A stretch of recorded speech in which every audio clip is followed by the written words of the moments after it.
G'day everyone, welcome back to Pete's Investing, July 13, 2023. This is the NIKKEI, I was being told by one of the viewers to pronounce NIKKEI, Japanese market update. On a weekly and daily, on the weekly we've got a bullish signal with our oscillator still in an uptrend. However, on the daily we've broken down in the last probably couple of weeks now into a bearish signal, and we've got a divergence to look out for on the hourly, but also a divergence to be mindful of on both the weekly and the daily, and I'll talk about those as well. First off, on the weekly, we've got the CCI is turning down, and we may see a bit of a downturn in the coming days or possibly week or two, with the oscillator starting to turn to the downside, even though it's showing a bullish signal at the moment. But you notice here, very long term, over a couple of years, we've got I didn't notice this previously, but we've got a bearish signal on the CCIs between those highs versus a bullish momentum on the peaks of the price chart. Now it's a long stretch obviously, but we need to see that to continue to the downside for this to work out. Of course, if the CCI rises higher than that point there, then that's going to invalidate that divergence. And the divergence on the daily as well, that's in line with similar sort of highs on the price chart, that red trend line up to that high there versus a bearish divergence on the CCI. We've also got these key support resistance lines. That support we had down here at 26,450 and a key resistance at 34.15, and that coincides with that divergence. There's actually another divergence playing out here between that descending CCI level there, between those peaks there and those highs on the price chart. You can see there the price has bounced off a couple of times off that key resistance, and it's bouncing to the downside and hit our target. Now I'm going to move this key support level at 26,450 up to that level where it is there. So I'm going to remove that as a minor support, and I'm going to move that up to that level. So that's our major support area. So potentially we may see a bounce here.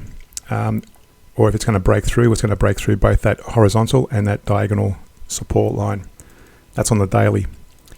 Now on the hourly, we've also got another divergence currently playing out. In our last video, we did draw this divergence in that little range there, and you saw a bit of a bounce. Now you wouldn't have entered because that was within that channel. So what we're going to do now is move that down to that lowest point on the price chart, as well move that divergence. I'm going to put that divergence to that low there. So the idea is, again, with these divergence, if this CCI falls and falls below that point there, then we're going to invalidate the divergence.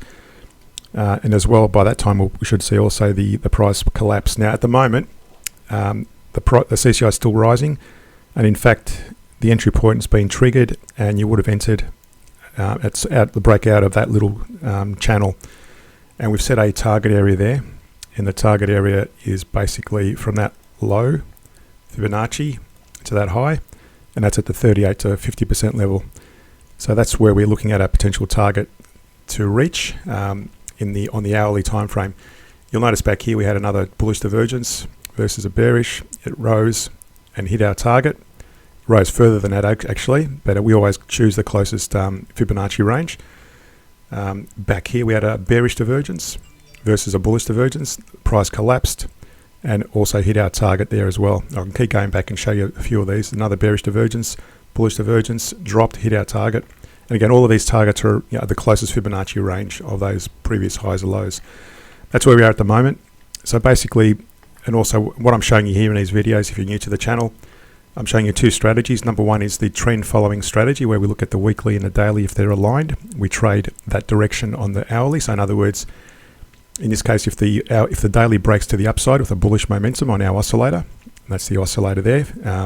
If the daily breaks to an upside, then as in alignment with the weekly, then we trade long trades only on the hourly. And these divergences I just demonstrated are all independent of the trend. So in other words, you could trade these independently from the weekly or daily trend. So to understand how to trade some of these and other trading strategies, subscribe to my Patreon page where you can make a donation and also get some weekly scans of stocks, currencies and commodities. We scan for those instruments and give you some ideas on how to trade those using the trend and or the divergence approach. Thanks, and I'll see you in the next video.